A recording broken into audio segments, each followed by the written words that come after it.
इस बीच दावा किया गया कि भारत को जल्द ही तैरता हुआ न्यूक्लियर पावर प्लांट मिल सकता है, क्योंकि रूस इसकी तकनीक भारत के साथ साझा कर सकता है। लेकिन ऐसा तभी होगा जब भारत की डील रूस की कंपनी रोसातम से हो जाए, जिसके बाद भारत के पास तैरता हुआ न्यूक्लियर पावर प्लांट होगा। ये तभी होगा जब भारत और रूस की कंपनी रोसातम की डील हो जाए, जिसका रास्ता साफ होता दिखा, क्योंकि रूस ने अपने तैरने वाले न्यूक्लियर पावर प्लांट को भारत समेत मित्र देशों को ऑफर किया है। रूस की सरकारी कंपनी रोसातम इससे जुड़ी तकनीक भारत समेत दूसरे मित्र देशों के साथ साझा करना चाहती है और डील होते ही भारत का फायदा हो जाएगा, क्योंकि इससे दूर दराज के द्वीपों में 24 घंटे बिजली की सप्लाई की जा सकेगी, क्योंकि इस पावर प्लांट में बिजली बनाने के लिए 2 बड़े न्यूक्लियर रिएक्टर लगाए गए हैं, जिनकी क्षमता इतनी है कि 2 लाख आबादी वाले शहर के लिए बिजली पैदा हो जाएगी। रूस के तैरने वाले न्यूक्लियर पावर प्लांट का नाम अकादमिक लोमोनोसोव परमाणु प्लांट है, जिसे 2019 में लॉन्च किया गया था। उधर पश्चिमी मीडिया ने दावा किया कि रूस के राष्ट्रपति पुतिन से मुलाकात के बाद बेलारूस के राष्ट्रपति लुकाशेंको की तबीयत बिगड़ गई, जिसके बाद उन्हें तुरंत मॉस्को के एक अस्पताल में भर्ती करा दिया गया, जहां उनकी हालत गंभीर बनी हुई है। अलेक्जेंडर लुकाशेंको के बीमार होने और मॉस्को के अस्पताल में भर्ती कराए जाने की खबर मिलते ही बेलारूस में हड़कंप मच गया। बेलारूस में विपक्षी नेताओं ने तो लुकाशेंको को जहर दिए जाने की आशंका जता दी। असल में बेलारूस के राष्ट्रपति अलेक्जेंडर लुकाशेंको ने मॉस्को पहुंचकर रूस के राष्ट्रपति पुतिन से मुलाकात की थी, लेकिन इस मुलाकात के तुरंत बाद ही उनकी तबीयत बिगड़ गई और उन्हें मॉस्को के एक अस्पताल में भर्ती कराना पड़ा, जहां डॉक्टरों की एक टीम लगातार उनकी देखरेख में जुटी है। लेकिन बेलारूस में विपक्ष के नेताओं का आरोप है कि रूस की तरफ से लुकाशेंको को बचाने का प्रयास महज एक प्लान है, ताकि किसी को शक न हो कि उन्हें मॉस्को में ही जहर दे दिया गया। हालांकि अलेक्जेंडर लुकाशेंको को पुतिन के सबसे करीबी नेताओं में गिना जाता है। इधर दिल्ली की तिहाड़ जेल में कैदियों के बीच एक बार फिर खूनी झड़प हो गई। पुलिस सूत्रों से मिली जानकारी के मुताबिक कैदियों के 2 अलग अलग गुटों में किसी बात को लेकर विवाद हुआ, जिसके बाद दोनों गुटों में चाकूबाजी हो गई, जिसमें 2 कैदी गंभीर रूप से घायल हो गए, जिन्हें अस्पताल में भर्ती कराना पड़ा। पुलिस सूत्रों से मिली जानकारी के मुताबिक तिहाड़ की जेल नंबर 1 में कुछ कैदियों ने राहुल उर्फ पवन नाम के कैदी पर चाकू और टूटी हुई टाइल से ताबड़तोड़ हमला कर दिया, जिसमें वो बुरी तरह घायल हो गया। पुलिस सूत्रों के मुताबिक हमलावरों में शामिल कैदी आलोक ने घटना के बाद खुद को घायल कर लिया। जेल कर्मियों ने तुरंत दोनों को अलग किया और अस्पताल भेजा। इससे पहले 2 मई को गैंगस्टर टिल्लू ताजपुरिया की मौत तिहाड़ में जेल में ही हुए जानलेवा हमले के बाद हुई थी। जेल में बंद गोगी गैंग के गुर्गों पर टिल्लू ताजपुरिया की हत्या का आरोप लगा था। उधर झारखंड के धनबाद में रेलवे लाइन पर पोल लगाने के दौरान एक बड़ा हादसा हो गया, जिसमें 6 मजदूरों की मौत हो गई। बताया गया कि खंभा लगाने के दौरान मजदूर करंट की चपेट में आ गए और देखते ही देखते वहां 6 मजदूर बुरी तरह झुलस गए, जिसके बाद वहां अफरा तफरी मच गई और रेलवे ट्रैक पर भारी भीड़ जमा हो गई। बताया गया कि हादसा उस वक्त हुआ जब मजदूर वहां एक खंभा लगा रहे थे। हादसे के बाद वहां मौजूद दूसरे मजदूरों ने नाराजगी जताते हुए रेलवे पर लापरवाही का आरोप लगा दिया। ये हेलमेट चाहिए, जैकेट चाहिए, किसी प्रकार का सुरक्षा का चीज आप लोगों ने नहीं मिला है। वहीं हादसे की जानकारी मिलते ही पुलिस और रेलवे के बड़े अधिकारी मौके पर पहुंचे और मामले की जांच में जुट गए। साइड से जिसकी डेथ हो गई उसकी लापरवाही समझ में आ रही है, क्योंकि पूरा मालूम चलेगा क्या सिस्टम इंप्रूवमेंट करना, क्या गड़बड़ हुई। इस हादसे के बाद ट्रेनों की आवाजाही पर भी असर पड़ा और कई ट्रेनों को रोक दिया गया।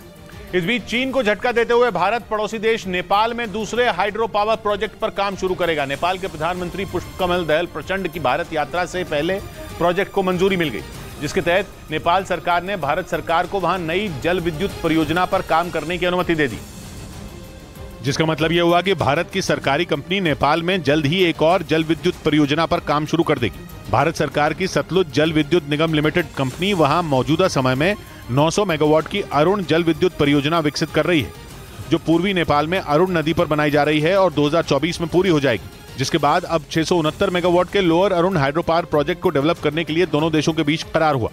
दावा किया जा रहा है कि ये प्रोजेक्ट नेपाल के आर्थिक विकास में मील का पत्थर साबित होगा। लेकिन भारत नेपाल की बढ़ती नजदीकी से चीन तिलमिला गया, क्योंकि पिछले कुछ सालों से चीन लगातार नेपाल में पैठ बनाने की कोशिश में जुटा था। इधर भारत और बांग्लादेश सीमा पर लगी बाढ़ को हाथियों से खतरा बढ़ गया। असम और मेघालय बॉर्डर पर जंगली हाथियों का बड़ा झुंड घुस आया, जिससे वहां तैनात सुरक्षा बल के जवानों के लिए नई मुसीबत खड़ी हो गई। बॉर्डर पर हाथियों के उत्पात मचाने का एक वीडियो भी सामने आया, जिसमें बड़ी संख्या में जंगली हाथी भारत और बांग्लादेश सीमा पर लगी बाढ़ को नुकसान पहुंचाते नजर आए। बताया गया कि बांग्लादेश सीमा पर जंगलों के बाहरी हिस्सों में खेती होती है, लेकिन इन दिनों हाथियों के उत्पात से वहां फसल को काफी नुकसान पहुंचा है। माना जा रहा है कि बांग्लादेश की सीमा से लगे इन इलाकों में बड़े पैमाने पर हाथियों को खदेड़ा गया, जिसके बाद वो भारत की सीमा में घुस आए, जिसे अब वहां रहने वाले लोगों के लिए मुश्किलें बढ़ गईं। वहीं दोनों देशों के अधिकारियों के लिए भी इससे निपटना मुश्किल हो गया। उधर ताइवान ने दावा कर दिया कि चीन ने एक बार फिर उसकी सीमा में लड़ाकू विमान और जंगी जहाजों को भेजकर घुसपैठ की कोशिश की। ताइवान के रक्षा मंत्रालय ने इसकी जानकारी दी और आरोप लगाया कि चीन की सेना के 9 लड़ाकू विमानों को ट्रैक किया गया। जो ताइवान के एयर डिफेंस आइडेंटिफिकेशन जोन यानी उसकी हवाई सीमा में उड़ान भर रहे थे। और ये भी आरोप लगाया कि चीन ने समंदर के रास्ते से भी ताइवान में घुसपैठ की कोशिश की, क्योंकि ताइवान के पास चीनी नौसेना के 3 पानी के जहाज भी देखे गए। चीन की इस चालबाजी के बाद ताइवान ने अपनी सैन्य गतिविधि बढ़ा दी और उस पर नजर रखने के लिए अपने लड़ाकू विमानों, जंगी जहाजों और मिसाइलों को मोर्चे पर तैनात कर दिया। वहीं इस महीने में पहले भी ताइवान चीन पर 313 लड़ाकू विमानों और 134 जहाजों के जरिए घुसपैठ करने का आरोप लगा चुका है। इधर महाराष्ट्र के पुणे से हैरान कर देने वाला एक वीडियो सामने आया। वहां अपनी कार में खरोंच लगने से एक लड़का भड़क गया और उसने वहां खड़ी दूसरी कार का शीशा तोड़ दिया, जिसका वीडियो सोशल मीडिया पर वायरल हो गया, जिसमें वो लड़का उस कार पर चढ़कर उसका शीशा तोड़ता नजर आया। इस घटना का जो वीडियो सामने आया उसमें वो लड़का सड़क के बीचों बीच हंगामा करता दिखा। देखते ही देखते उसका पारा इतना चढ़ गया कि उसने वहां खड़ी उस कार के बोनेट पर जोर से हाथ मारा। उसके बाद वो उस कार के बोनेट पर चढ़ा और घूंसा मारकर उसका शीशा तोड़ दिया, जिसका वीडियो उस कार में बैठे लोगों ने बना लिया। बताया गया कि ट्रैफिक जैम में फंसी उसकी कार में पीछे वाली कार के टकराने से खरोंच लग गई थी, जिससे वो बुरी तरह भड़क गया। हालांकि पुलिस ने हंगामा करने वाले आरोपी के खिलाफ केस दर्ज कर लिया। इस बीच उत्तर प्रदेश के गाजियाबाद से दिल दिला देने वाला एक मामला सामने आया है। गाजियाबाद के एक होटल से 2 शव बरामद हुए। बताया गया कि लड़के ने पहले लड़की की गला दबाकर हत्या की और फिर खुद भी सुसाइड कर लिया। और पुलिस जब होटल पहुंची तो कमरा अंदर से बंद था। दरवाजा तोड़कर पुलिस होटल के कमरे में दाखिल हुई तो लड़की का शव बिस्तर पर पड़ा हुआ था।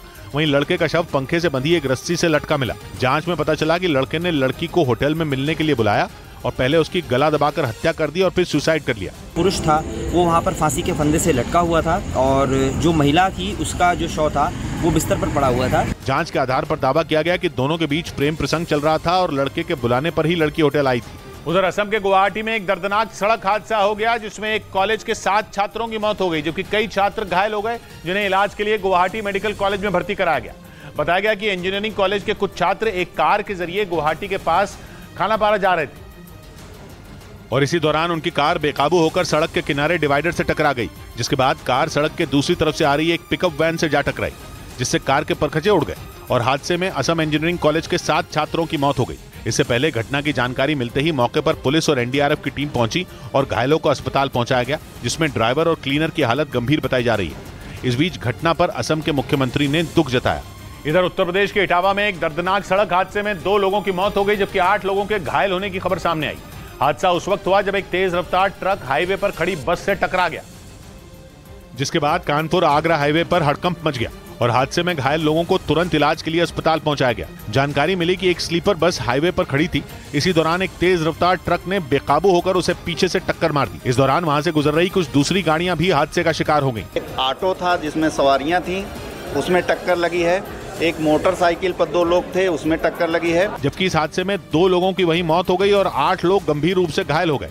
उधर जंग के बीच यूक्रेन के राष्ट्रपति जेलेंस्की ने ईरान पर कई प्रतिबंध लगाने का फैसला किया, जिसके लिए जेलेंस्की ने यूक्रेन की संसद में ईरान के खिलाफ एक बिल पेश किया, जिसके जरिए यूक्रेन ईरान पर 50 साल के लिए प्रतिबंध लगाने की तैयारी में है। यानी ये बिल यूक्रेन की संसद में पास होते ही ईरान पर कई तरह के प्रतिबंध लग जाएंगे। यूक्रेन की संसद में पेश बिल में ईरान और उसके नागरिकों पर व्यापार, वित्तीय और तकनीकी क्षेत्र में बैन लगाने का प्रस्ताव रखा गया, क्योंकि जेलेंस्की ने दावा किया कि ईरान ने अपने आत्मघाती ड्रोन के जरिए रूस की मदद की और यूक्रेन के गुस्से की यही वजह है। таки постачали дрони для російського терору। इस बीच ईरान पर भड़के यूक्रेन में जगह जगह प्रदर्शन भी हुए। कीव में लोग सड़कों पर उतर आए और ईरान पर रूस की मदद करने का आरोप लगाते हुए अपना गुस्सा दिखाया। इधर उत्तर प्रदेश के इटावा से हैरान करने वाला एक मामला सामने आया। आरोप है कि वहां सैफई मेडिकल यूनिवर्सिटी के एक छात्र ने अपनी गर्लफ्रेंड को घुमाने के लिए एक डॉक्टर की कार चुरा ली। डॉक्टर को इस बात का पता तब चला जब वो शाम को घर जाने के लिए अपने दफ्तर से बाहर निकले, लेकिन तब तक उनकी कार वहां से गायब हो चुकी थी, जिसके बाद उन्होंने पुलिस को इसकी शिकायत की और पुलिस छानबीन में जुट गई। जांच में पता चला कि कार यूनिवर्सिटी में पढ़ने वाले सिद्धार्थ कुशवाहा नाम के एक छात्र ने चुराई। उसके मुताबिक उसकी गर्लफ्रेंड ने महंगी कार में घूमने की जिद की थी, जिसे पूरा करने के लिए उसने डॉक्टर की कार चुरा ली। प्रेमिका को प्रभावित करने के लिए वो गाड़ी उसने चुरा ली थी। हालांकि पुलिस ने यूनिवर्सिटी में लगे सीसीटीवी कैमरों की मदद से आरोपी छात्र को 24 घंटे के अंदर ढूंढकर गिरफ्तार कर लिया। उधर यूक्रेन